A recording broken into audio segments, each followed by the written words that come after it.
Okay, start करते हैं biology. और बायोलॉजी में हम लोग बॉटनी पढ़ रहे थे। बॉटनी में भी हम लोगों ने स्टेम्स को खत्म कर दिया था, यानी स्टेम्स यानी तना। तना के बारे में फटाफट एक क्विक रिवीजन करते हैं, फिर आगे बढ़ते हैं। बताओ, तना किसे कहेंगे? क्या तने में नोड और इंटर नोड पाया जाएगा? बिल्कुल पाया जाएगा। मैं यहाँ लिख दूं स्टेम। स्टेम मतलब तना। तने में हमें क्या क्या देखने को मिलता है?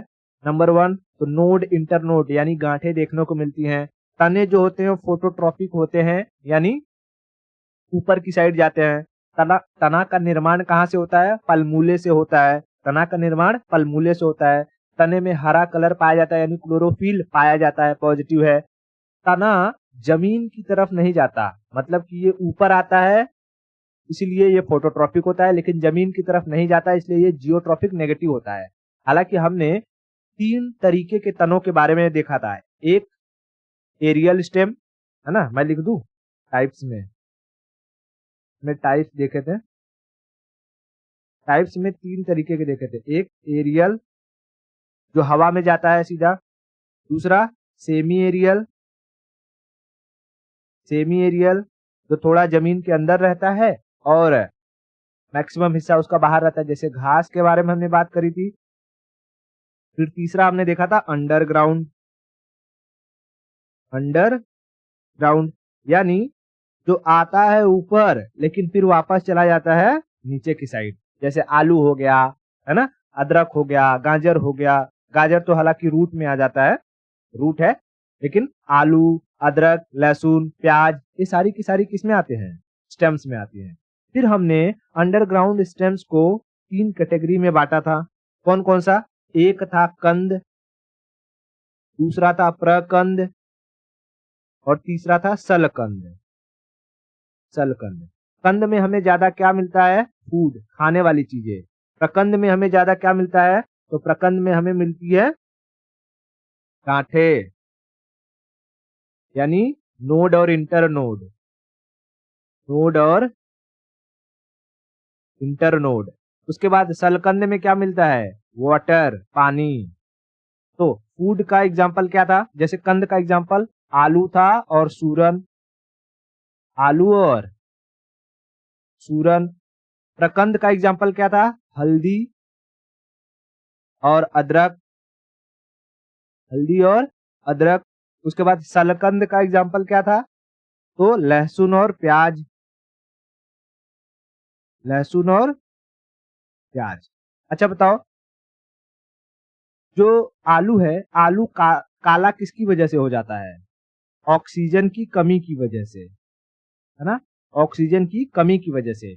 लेकिन आलू हरे रंग का हो जाता है सोलेनिन की वजह से। अगर आलू में सोलेनिन की मात्रा बढ़ जाएगी तो पॉइजनस होता है, उसकी वजह से आलू हरा हो जाता है, हरा हो जाता है। हल्दी में अच्छा कौन सा केमिकल पाया जाता है जो कैंसर से लड़ सकता है?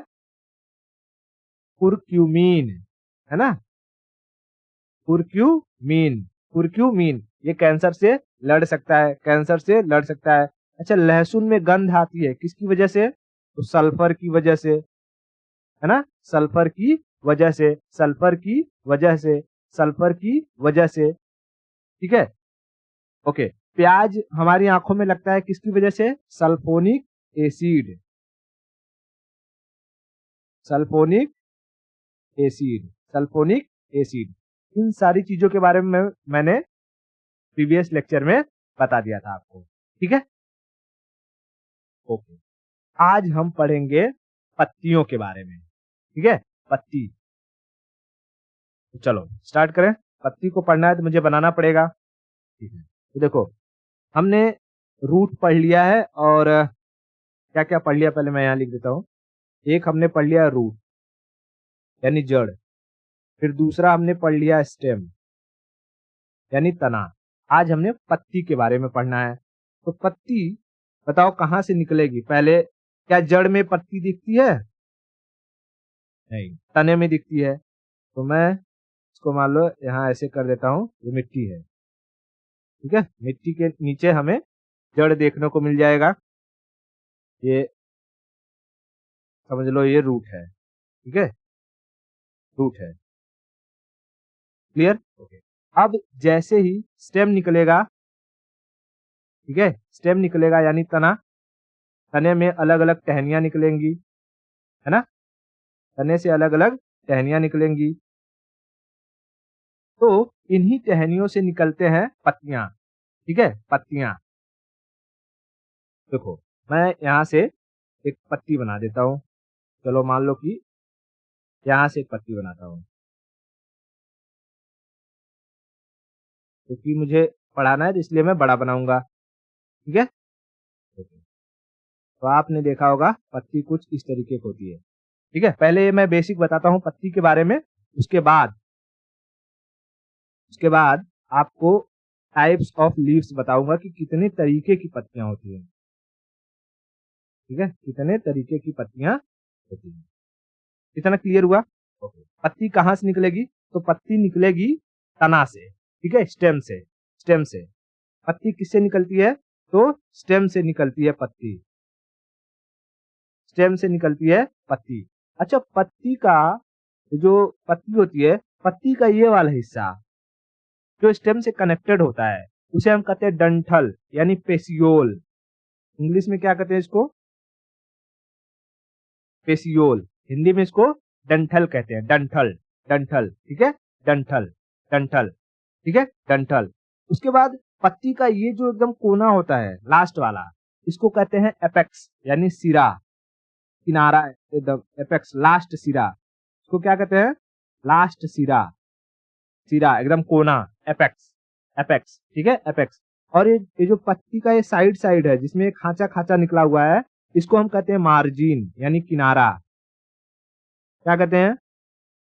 मार्जिन, मार्जिन यानी किनारा, ठीक है, किनारा, किनारा, किनारा। इतना क्लियर हुआ? किनारा। ओके। अब देखो, तो पत्ती अगर आप देखोगे तो पत्ती के बीच से एक जो पेसियोल है वो अंदर घुस गया रहता है और बीच में मोटा रहता है, और बाजू बाजू से ये पतले पतले निकले होते हैं। तो जो मोटा वाला पोर्शन होता है इसको हम कहते हैं, बीचों बीच रहता है इसलिए कहते हैं इसे मिड वेन यानी मध्य सिरा। क्या कहते हैं? Mid when, mid when, mid when यानी मध्य सिरा, मध्य सिरा, मध्य सिरा, ठीक है। और ये जो पतली पतली रहती हैं, ठीक है, पतली पतली, इसको हम कहते हैं छोटी सिरा, small, small when, small when, ठीक है, स्मॉल वेन, स्मॉल वेन। समझ में आया? तो एक पत्ती की अगर मैं बात करूं, मैं फिर से बनाता हूं, फिर से बताना। पहले मैं बनाऊंगा, ये होगा हमारा स्टेम, ठीक है, स्टेम, स्टेम। फिर स्टेम से क्या निकलेगा? पत्ती निकलेगा, ठीक है, स्टेम से निकलेगा पत्ती, ठीक है, स्टेम से निकलेगा पत्ती। मैं पत्ती बना देता हूं,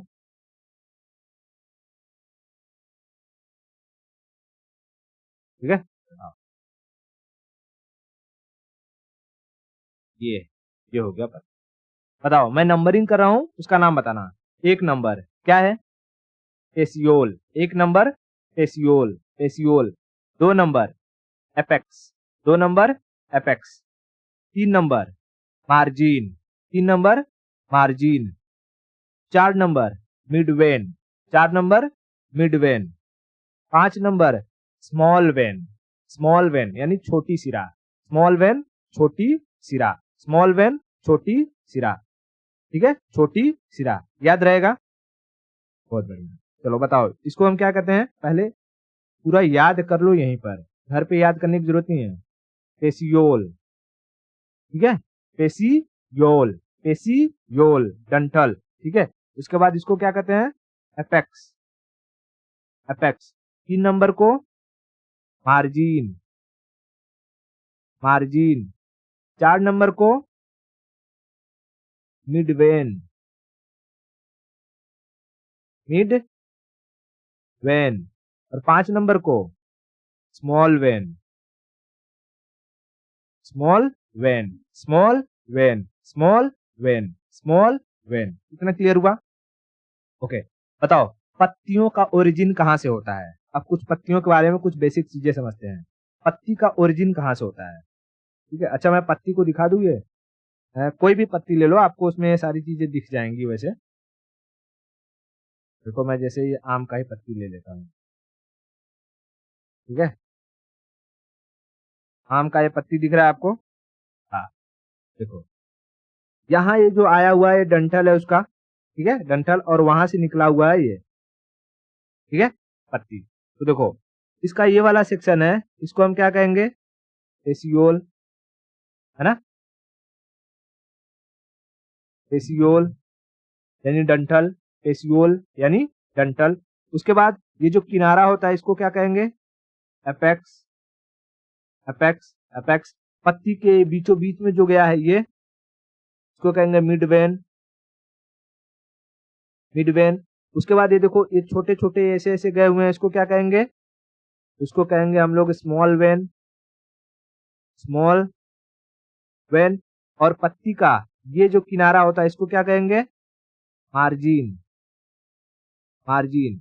आपको ये 4 से 5 चीजें जो हैं वो हर पत्ती में देखने को मिलेगा, समझ आ रहा है, हर पत्ती में देखने को मिलेगा। हाँ, पत्तियों के स्ट्रक्चर अलग अलग होंगे, तो हम पत्तियों के स्ट्रक्चर के बेसिस पर इनको हम पढ़ेंगे, लेकिन पत्तियों के बारे में हम कुछ बेसिक चीजें पहले समझ लेते हैं।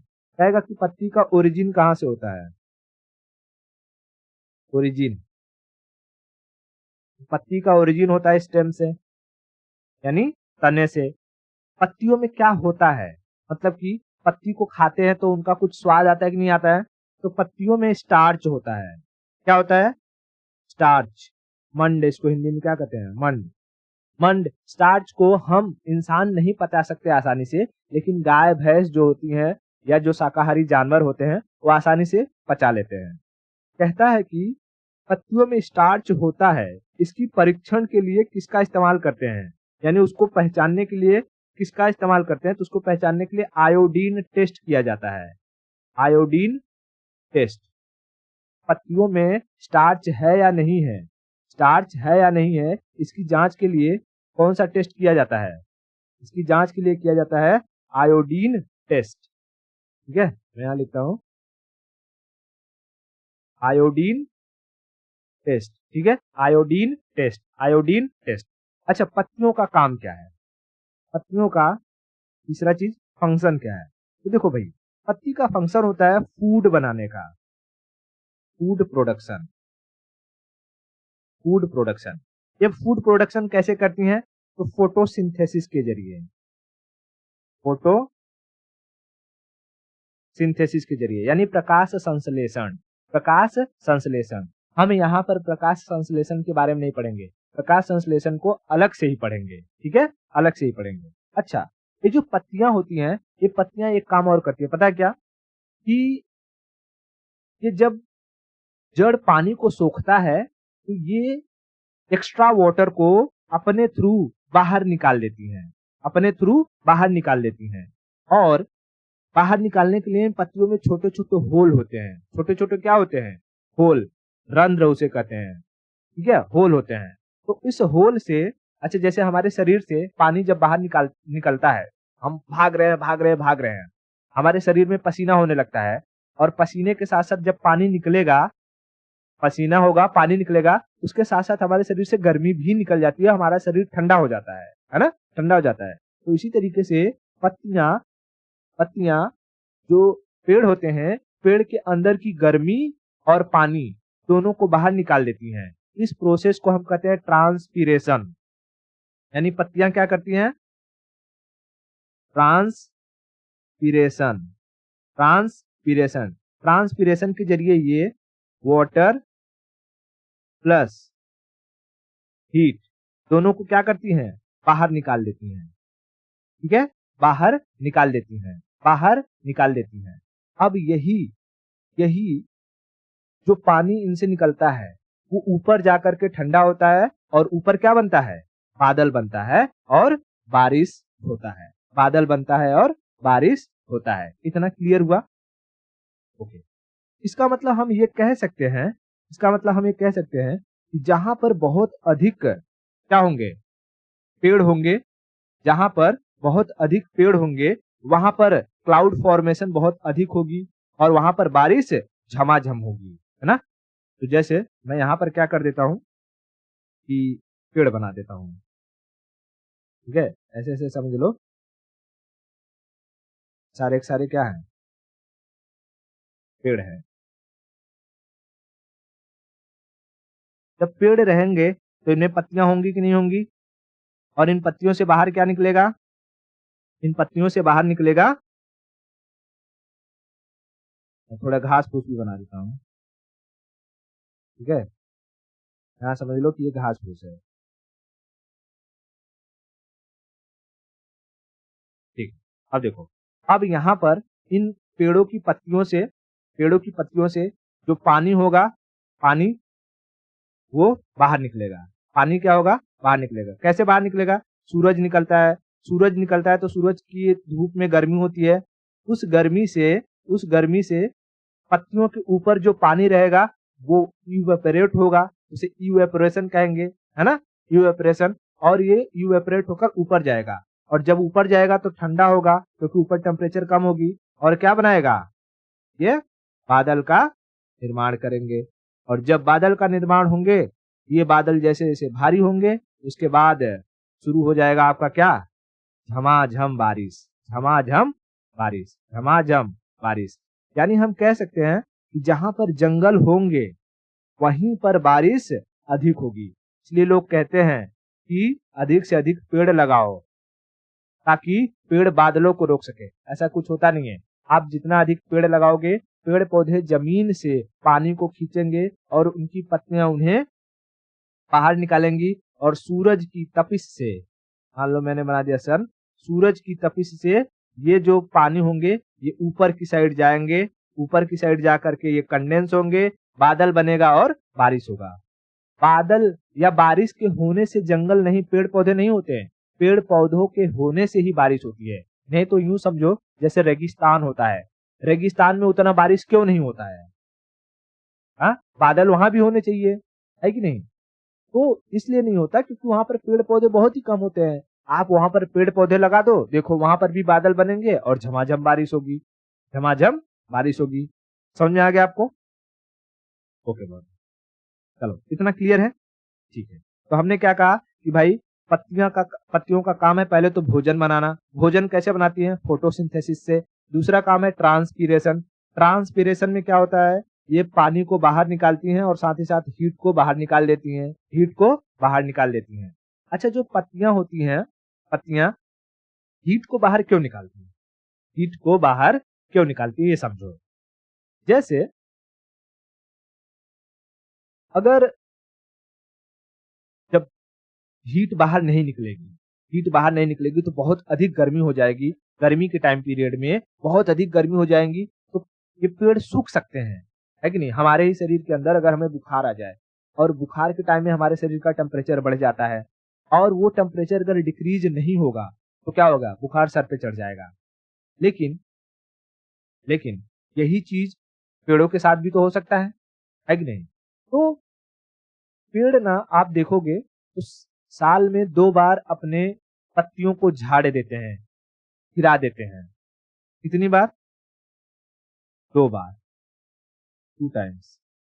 कब कब, एक तो देखोगे आप बहुत जब ठंड पड़ेगी विंटर में, और दूसरा देखोगे जब आप बहुत गर्मी पड़ेगी यानी समर में। समर में देखो, विंटर में अगर पेड़ पौधे पत्तियां नहीं गिराएंगी तो इनके शरीर से निकल जाएगी गर्मी, है ना, क्योंकि इनका जो होल होता है वो गर्मी को भी बाहर निकाल देता है, और गर्मी निकल जाएगी शरीर से तो इनको मार देगा ठंडा, और सब मर जाएंगे, यानी सब सूख जाएंगे। तो आप देखते होंगे कभी कभी कि खेत में पाला मार दिया है, बहुत अधिक ठंड पड़ने के कारण सारी फसलें बर्बाद हो गई। ठंड से तो इंसान नहीं बच पाते हैं, तो पेड़ पौधों की क्या ही औकात है कि नहीं। इसीलिए जैसे ही ठंड आता है, ठंड में आप देखोगे पेड़ पौधे अपनी पत्तियां गिरा देती हैं, लीफ शेड कर देती हैं, है ना। उसके बाद दूसरी चीज, गर्मी में अगर ये पत्तियां नहीं गिराएंगी तो इनकी पत्तियों से धकाधक पानी उड़ने लगेगा, और इनके पास खुद अपने शरीर को पानी देने के लिए बचेगा नहीं। इसलिए गर्मी के टाइम में ये वाटर, गर्मी में पानी को बचाने के लिए अपने पत्तियों को क्या कर देती हैं, ये गिरा देती हैं, अपने पत्तियों को गिरा देती हैं। तो बताओ पेड़ पौधे पेड़ पौधे पेड़ पौधे साल में कितनी बार पत्तियों को गिराती हैं? पेड़ पौधे साल में 2 बार पत्तियों को गिराती हैं। कब? एक ठंडी में और दूसरा गर्मी में। ठंडी में क्यों गिराती हैं? ठंडी में यूं गिराती हैं क्योंकि उन्हें गर्मी बचा कर रखनी होती है। तो जब वो गिरा देती हैं तो उनके बॉडी से, उनके पत्तियों से गर्मी बाहर नहीं जाती, उनके बॉडी का टेम्परेचर मेंटेन रहता है, तो वो सर्दी को झेल सकती हैं। और गर्मी के टाइम पीरियड में वो पानी को बचाती हैं। पत्तियां गिर जाएंगी तो उनके होल से पानी बाहर नहीं जाएगा और वो सरवाइव कर पाएंगी। ठीक है, सरवाइव कर पाएंगे। ठीक है, इतना क्लियर हुआ। देखो जो रेगिस्तान वगैरह एरिया होता है जहां पर बारिश बहुत ही कम होती है, बारिश बहुत ही कम होती है, तो वहां पर जो पत्तियां होती है ना, वो अपने आप को ट्रांसफॉर्म कर लेती हैं। ट्रांसफॉर्म करने का मतलब अपना रूप बदल लेती हैं। उनको पता है एक तो बारिश नहीं हो रही है, और अगर मैं ऐसे चौड़े चौड़े पत्ता लेकर के, पेड़ सोचेगा कि ऐसे चौड़े चौड़े पत्ता बनाऊं तो उन पत्तों को से क्या हो जाएगा, ज्यादा से ज्यादा अमाउंट में पानी बाहर निकल जाएगा, हीट बाहर निकल जाएगी। तो गर्मी के टाइम में अगर पानी बाहर निकल गया तो भी वो लोग मर जाएंगे, जिंदा नहीं रह पाएंगे। या अगर पानी नहीं निकला, मान लो कि बादल हो गए या किसी वजह से पानी नहीं निकला, तो कोई जानवर उन्हें खा जाएगा। ठीक है, तो रेगिस्तान में आप देखोगे तो आपको कटीली झाड़ियां मिलेंगी, उनकी पत्तियां कांटों का रूप ले लेती हैं। ठीक है, हालांकि वो सब चीजें हम डिस्कस करेंगे कि पत्तियां कैसे अपने आप को कन्वर्ट करती हैं। ठीक है, ज़ेरोफाइटिक किसे कहते हैं, इन सब के बारे में समझेंगे। पहले इतना पत्तियों के बारे में समझ में आया। इनका ओरिजिन कहाँ से होता है? स्टेम से होता है। इसमें क्या पाया जाता है? स्टार्च। स्टार्च पाया जाता है, इसकी जांच के लिए कौन सा टेस्ट किया जाता है? Iodine test. Iodine test. ठीक है, इसका काम क्या होता है? फूड प्रोडक्शन का। इसकी विधि से, फोटोसिंथेसिस की विधि से। ये और क्या करती हैं? ये हीट और वाटर को बाहर निकाल देते हैं, उसे हम ट्रांसपायरेशन कहते हैं, जिसकी वजह से बादल बनते हैं और झमाझम बारिश होती है। अब पत्तियां, पेड़ पौधे अपनी पत्तियां 2 बार गिराती हैं, विंटर में और समर में। विंटर में गर्मी को मेंटेन करने के लिए और समर में पानी को बचाने के लिए। इतना क्लियर हुआ क्या? बहुत बढ़िया। चलो अब मैं आपको एक और चीज समझा। देखो पहले मैं बना दूं,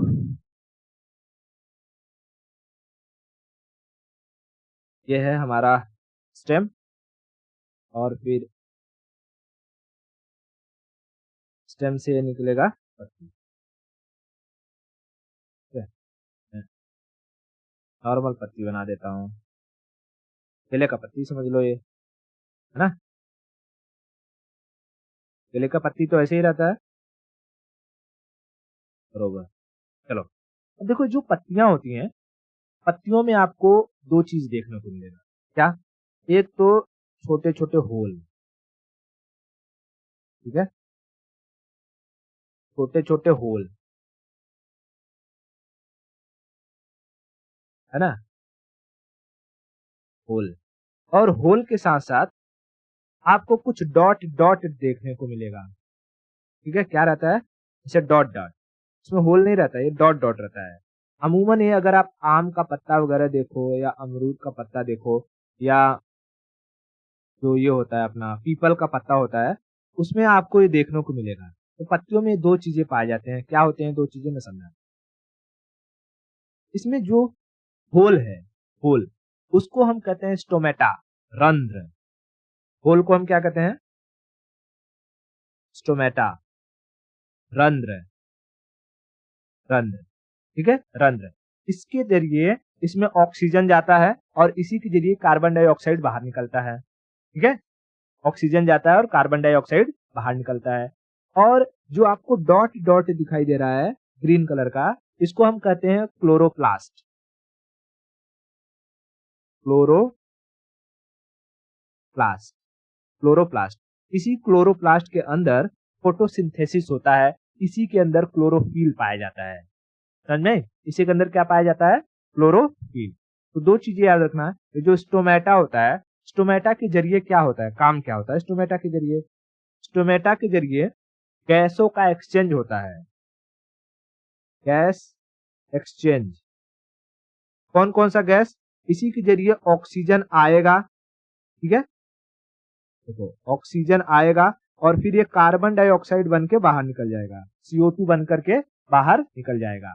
तो ऑक्सीजन को लेते हैं, इनटेक करते हैं, इनटेक, और फोटोसिंथेसिस होता है, यानी जब खाना बनता है तो बाई प्रोडक्ट के रूप में निकलता है कार्बन डाइऑक्साइड। किसके रूप में? बाई प्रोडक्ट के रूप में। जैसे हम कुछ भी बनाते हैं तो उसका एक बाई प्रोडक्ट निकलता है कि नहीं निकलता है? वैसे ही जैसे आप खाना खाओगे, भरपूर भरपूर पेट खाना खा लिया आपने, तो सुबह सुबह आप उसका बाई प्रोडक्ट बाहर निकालते हो कि नहीं निकालते हो बाथरूम में? हाँ, तो वैसे ही जब ये लोग भी खाना बनाते हैं फोटोसिंथेसिस के मदद से, तो बाई प्रोडक्ट के रूप में निकलता है carbon dioxide.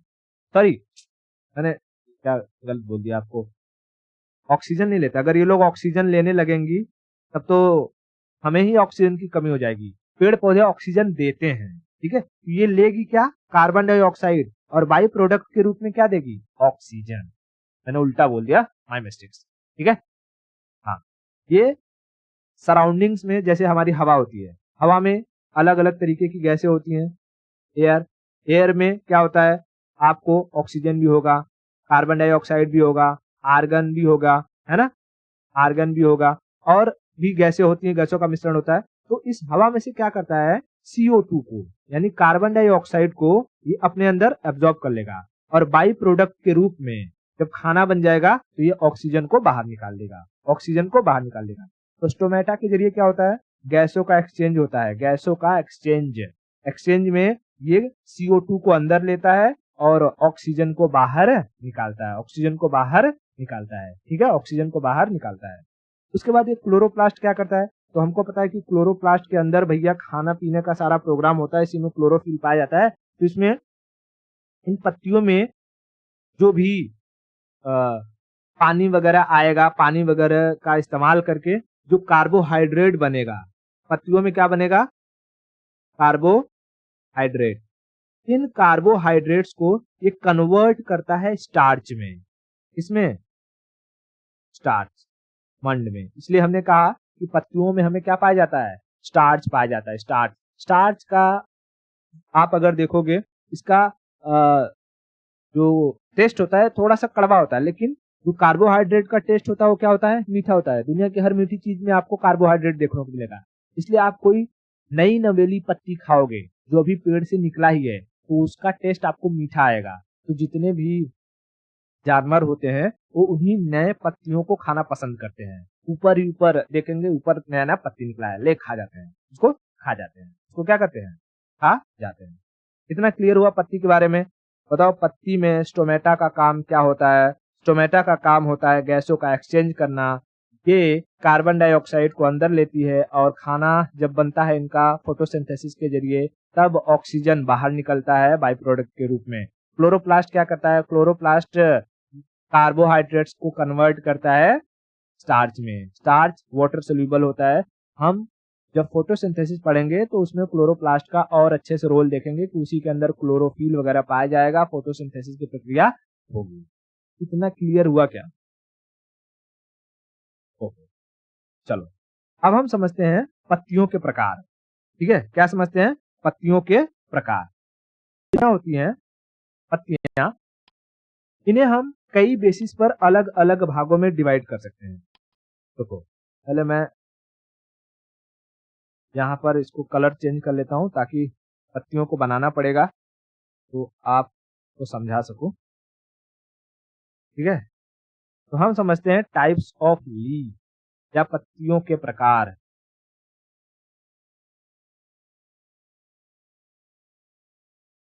Types of leaf, पत्तियों के प्रकार, पत्तियों के प्रकार। ठीक है, पत्तियों के प्रकार। ठीक है, अब देखो पत्तियां कहां से निकलेंगी? तो डंठल से।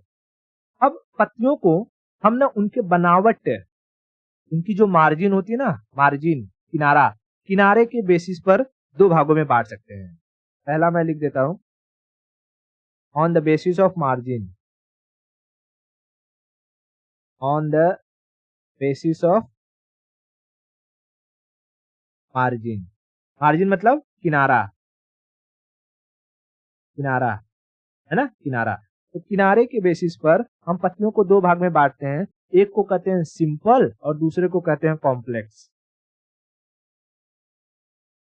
सिंपल और कॉम्प्लेक्स, सिंपल और कॉम्प्लेक्स। देखो सिंपल कौन सा रहेगा, जिसकी किनारे में कोई भी काट कूट नहीं रहेगा, तो सीधा सीधा निकला रहेगा, उसे हम कहेंगे सिंपल।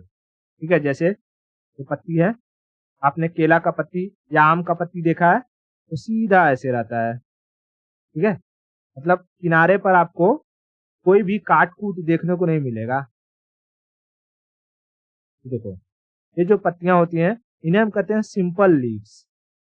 ठीक है, सिंपल लीव्स। जैसे मैं आपको दिखाऊं, यहाँ देखो, ये आम की पत्ती है, आम की पत्ती पर कहीं पर आपको जो है काट कूट दिख रहा है किनारे? नहीं। ये नींबू की पत्ती है, नींबू की पत्ती पर कहीं पर काट कूट दिख रहा है आपको?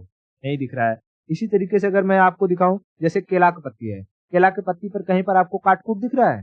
नहीं दिख रहा है। ठीक है, जैसे मकई है, मकई का पत्ता, कहीं पर आपको काट कूट दिख रहा है? नहीं दिख रहा है। ये पीपल का पत्ता है, पीपल का पत्ता कहीं काट कूट दिख रहा है? नहीं दिख रहा है ना? उसी तरीके से जो दूसरी पत्ती होती है कॉम्प्लेक्स, कॉम्प्लेक्स पत्तियों में हम उन्हें रखते हैं जिनके किनारे पर बहुत ही काट-कूट मचा रहता है, जो ऐसे-ऐसे रहती हैं। ठीक है ना? जैसे अगर आपने, आजकल तो गुलाब का मौसम चल रहा है, तो गुलाब के पत्तियों को आपने देखा होगा, है ना? किनारे बहुत ही धारदार होते हैं, धारदार।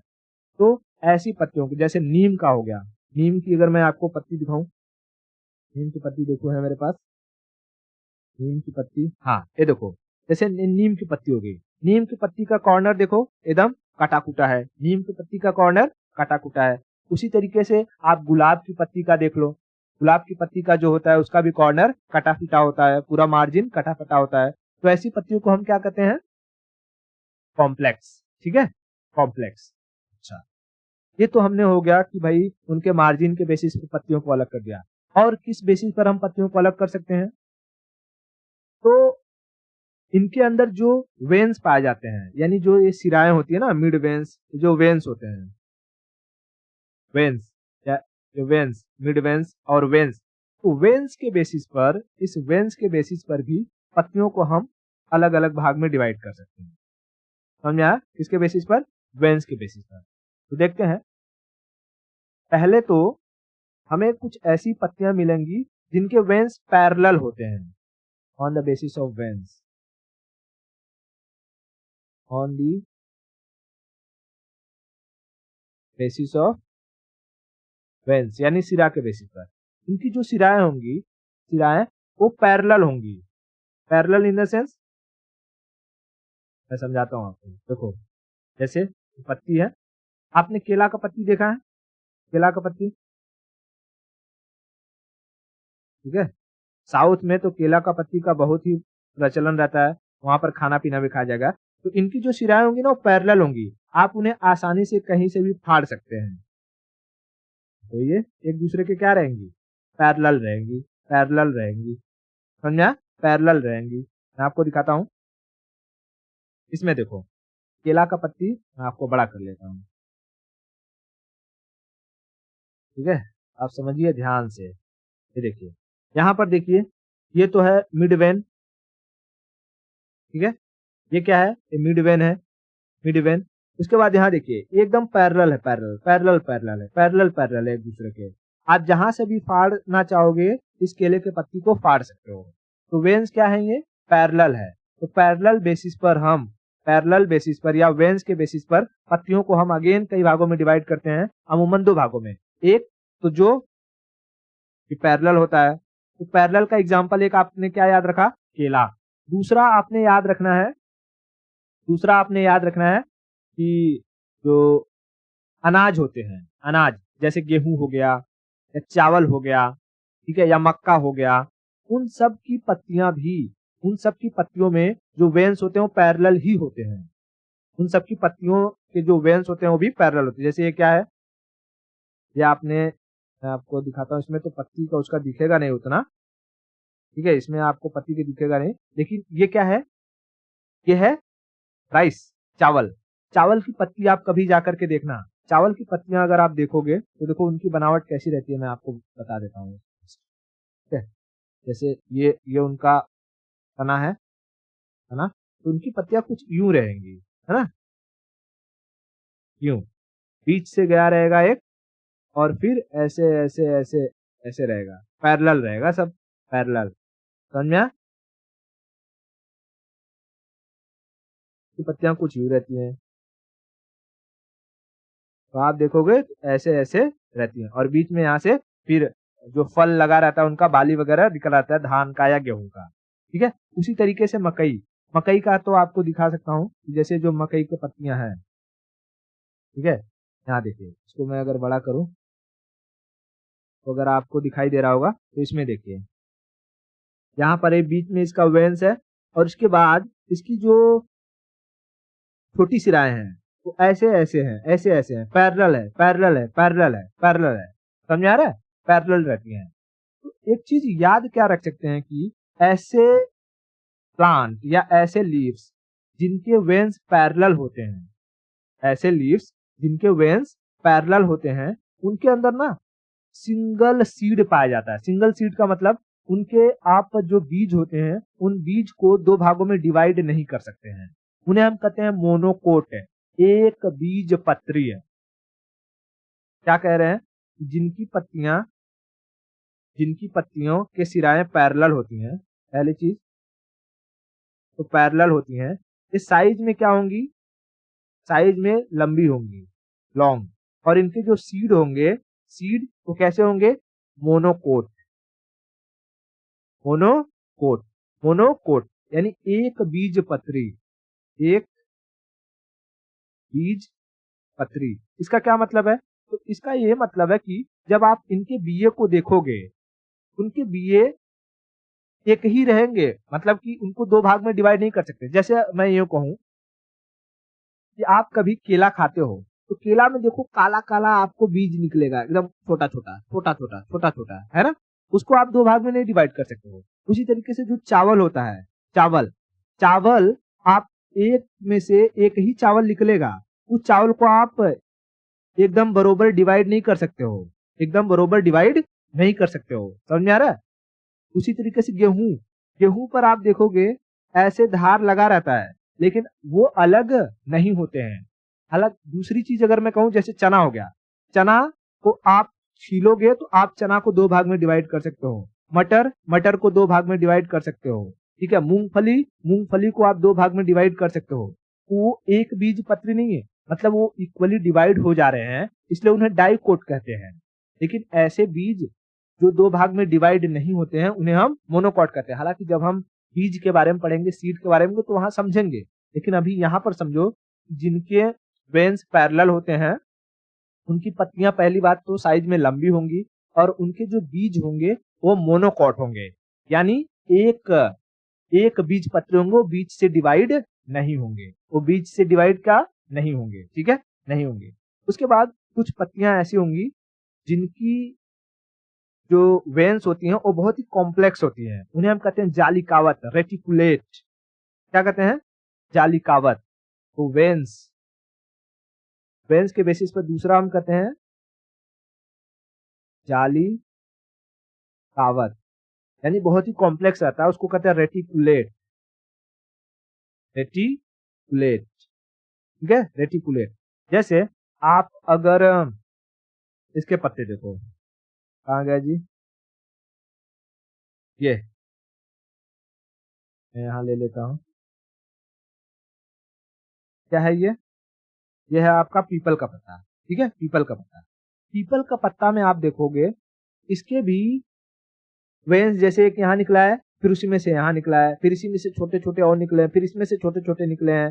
फिर आप देखोगे तो इसमें छोटे छोटे छोटे छोटे छोटे छोटे छोटे छोटे ऐसे पूरे, आप इस पत्ती को प्रॉपरली फाड़ नहीं सकते हो, यहाँ से फाड़ोगे इधर से भी फट जाएगा, इधर से भी फट जाएगा। ठीक है, तो इसमें क्या है, ये एक जाली की तरह बना हुआ है, इसलिए इसको हम कहते हैं जालिकावत, रेटिकुलेट, रेटिकुलेट, रेटिकुलेट।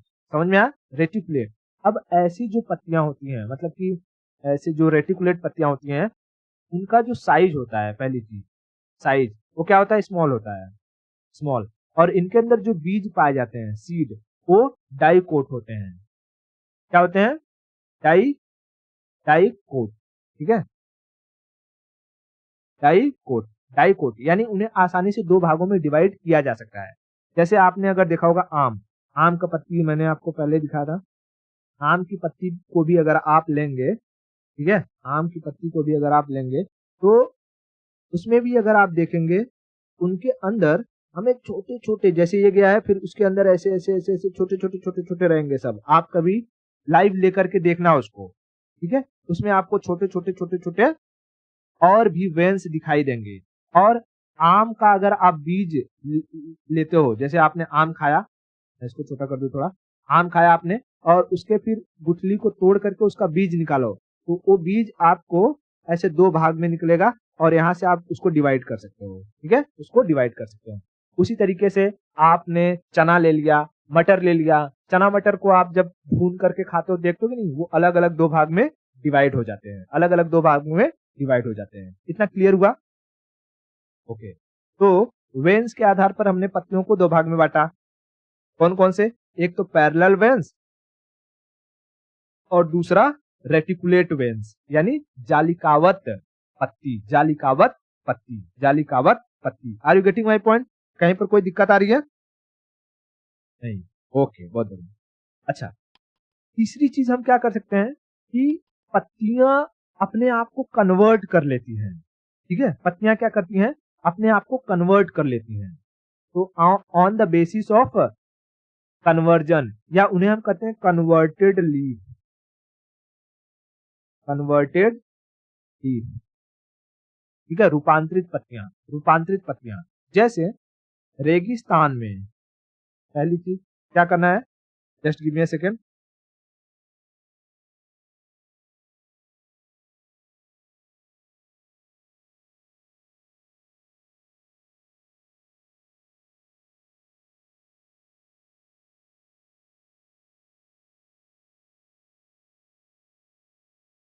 जैसे रेगिस्तान में, रेगिस्तान में डेजर्ट,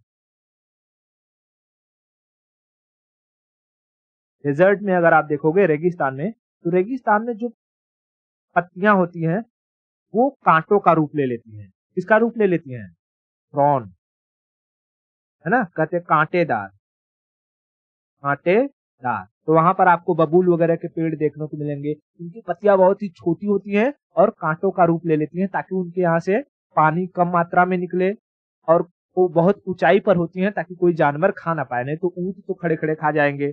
तो जो जो पेड़ पौधे, जो पेड़ पौधे डेजर्ट यानी रेगिस्तान में पाए जाते हैं, उन्हें हम ज़ेरोफाइटिक कहते हैं। क्या कहते हैं? ज़ेरोफाइटिक। ये कई बार पूछा है, इसको याद रखना। ज़ेरोफाइटिक प्लांट्स, ज़ेरोफाइटिक प्लांट्स। कहेगा कि ज़ेरोफाइटिक प्लांट किसे कहते हैं? ऐसे पेड़ पौधे जो रेगिस्तान में पाए जाते हैं। रेगिस्तान में पाए जाने वाले पेड़ पौधों की पत्तियां कांटों का रूप ले लेती हैं, वो आकार में छोटी होती हैं, ताकि वो गर्मी में पानी उड़ने से बचा सके और उन्हें जानवर न खा सके, इसलिए हाइट पर भी होती हैं, हाइट पर भी होती हैं। तो कैक्टस आप देखोगे, जो कैक्टस होता है, नाक फनी वगैरह आपको वहां पर देखने को मिलेगा। और रेगिस्तान में पानी की मात्रा कम होती है, इसलिए वहां पाए जाने वाले जो पेड़ पौधे होते हैं उनके तने गत्तेदार होते हैं एकदम। उनके अंदर आप देखोगे तो पल्प पाया जाएगा, एकदम मज्जा, ताकि वो अधिक से अधिक गद्देदार, जैसे पानी को सोख सके बहुत काफी लंबे समय तक। ठीक है, काफी लंबे समय तक। इतना क्लियर हुआ? ओके। अच्छा, कुछ पत्तियां होती हैं, दूसरी चीज याद रखना, कुछ पत्तियां होती हैं जो, जिनके शरीर पर ना ऐसे ऐसे कांटे निकले रहते हैं, ऐसे ऐसे कांटे निकले रहते हैं, और वो पत्तियां अपने आप को, जैसे ही उनके अंदर कोई जानवर घुसता है तो उसको बंद कर लेते हैं, उसको बंद कर लेते हैं, और वो जानवर उसी के अंदर क्या हो जाता है? मर जाता है। उसे कभी आपने देखा होगा, कीट भक्षी, इंसेक्टिवोरस प्लांट होते हैं, कीट भक्षी, उसको हम कहते हैं पिक्चर प्लांट। क्या कहते हैं? पिक्चर। पिक्चर देखने जाते हो? Picture plant, picture plant, picture plant. पनघट पौधा, पनघट पौधा। इन पौधों में नाइट्रोजन की बहुत कमी होती है। किसकी कमी होती है? नाइट्रोजन की। और कीटों में मैंने बताया था कि कीड़े मकोड़ों में नाइट्रोजन बहुत अधिक मात्रा में मिलता है, इसलिए अगर कोई कीड़ा मकोड़ा आकर के इन पर बैठता है तो वो क्या कर लेती हैं, उन्हें बंद कर लेती हैं अंदर, और कीड़ा मकोड़ा कुछ दिन बाद बिना खाना पीना खाए मर जाता है, और फिर वो मर के उसी में सड़ जाएगा, तो उनके शरीर से वो नाइट्रोजन को सोख लेंगी, तो शरीर से वो नाइट्रोजन को क्या कर लेंगी, सोख लेंगी। उसी तरीके से कुछ पत्तियां होती हैं जो पानी में, मतलब कि कुछ पौधे होते हैं जो पानी में ही जिंदा रहते हैं, ठीक है, पानी में जिंदा रहते हैं। तो पानी में जिंदा रहने के लिए उनकी पत्तियां फ्लोट कर सके, इसलिए वो थैले का आकार ले लेती हैं, उसे हम कहते हैं ब्लैडर, ठीक है।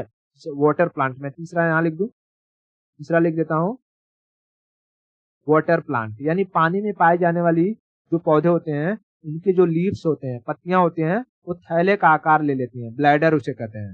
मैं उन सबको दिखाऊंगा आपको नेक्स्ट लेक्चर में, ठीक है। ब्लैडर उन्हें कहते हैं, ब्लैडर, ब्लैडर। और जो वेजिटेबल्स होती हैं, वेजिटेबल्स यानी मैं आपको यहाँ पर दिखा देता हूँ, जो भी वेजिटेबल, जैसे कि ये ककड़ी हो गई, ठीक है, या ये करेला हो गया, ठीक है, ये तुरई हो गया, ये सारी की सारी ऊपर चढ़ जाती हैं, और ऊपर चढ़ के इनके जो फल होते हैं वो लटक जाते हैं। तो ऊपर जब चढ़ेंगी तो इनकी पत्तियां मजबूती से पकड़ के रह सके, इनके डंठल टूट ना जाए, तो ये ऐसे ऐसे स्प्रिंग का आकार ले लेती हैं। इस स्प्रिंग को हम कहते हैं टेंड्रिल्स। क्या कहते हैं, टेंड्रिल्स। दिखाई नहीं दे रहा है, ये ले लेते हैं, टेंड्रिल्स, ठीक है, टेंड्रिल्स। तो कहेगा वेजिटेबल्स में जो पत्तियां होती है वो किसका आकार ले लेती हैं, तो टेंड्रिल्स का आकार ले लेती हैं, टेंड्रिल्स का आकार ले लेती है। टेंड्रिल्स यानी स्प्रिंग की तरह आकार ले लेती है और किसी भी चीज को पकड़ लेती है, ठीक है, किसी भी दूसरे चाहे आपने कोई वहां पर डंडा गाड़ रखा है, बांस लगा रखा है, वायर बांध रखा है, तो चीजों को पकड़ लेंगी, या आपका कोई दीवार वगैरह है तो दीवार में भी वो टेंड्रिल्स पकड़ लेती है, और उसके ऊपर फिर क्या लग जाता है, सारी सब्जियां उग जाती है आराम से, तो गिरती नहीं। इतना क्लियर हुआ। तो पत्तियों को हम कई भाग में डिवाइड कर सकते हैं, जैसा कि मैंने बता दिया पहले। तो उनके मार्जिन के बेसिस पर, उनका मार्जिन एक सिंपल होता है, कॉम्प्लेक्स होता है, कटा कुटा है तो कॉम्प्लेक्स, केले के जैसा है तो सिंपल। फिर वेन्स के बेसिस पर, वेन्स के बेसिस पर कुछ होते हैं जो पैरेलल होते हैं और कुछ होते हैं जो जालिकावत होते हैं। जो पैरेलल होते हैं वो लंबे लंबे होते हैं, उनकी पत्तियां, उनके सीड मोनोकोट होते हैं, उन्हें दो भागों में डिवाइड नहीं कर सकते हैं। लेकिन जो जालिकावत होते हैं उनके सीड को दो भाग में डिवाइड कर सकते हैं और उनके पत्ते छोटे होते हैं। उसके बाद तीसरा हमने कन्वर्टेड लीफ देखा। कन्वर्टेड लीफ में जैसे कि रेगिस्तान में पाई जाने वाली पत्तियां कांटे का रूप ले लेती हैं, जिसमें नाइट्रोजन की कमी होती है, उन्हें पिक्चर प्लांट कहते हैं। वो नर भक्षी इन द सेंस कीट भक्षी होती हैं, कीटों को अपने अंदर पकड़ लेती हैं, पनघट पौधा। और तीसरा होता है पानी में पाए जाते हैं, वो ब्लैडर का फॉर्म ले लेते हैं। और चौथा होता है वेजिटेबल्स। वेजिटेबल्स वो टेंड्रिल्स का रूप ले लेते हैं, टेंड्रिल्स का रूप ले लेते हैं। अगर यहाँ तक क्लियर है तो आज के लिए इतना रखते हैं, और बाकी की स्टोरी हम इसका पिक्चर वगैरह आपको जो रहेगा फोटो में नेक्स्ट लेक्चर में दिखा दूंगा। ओके।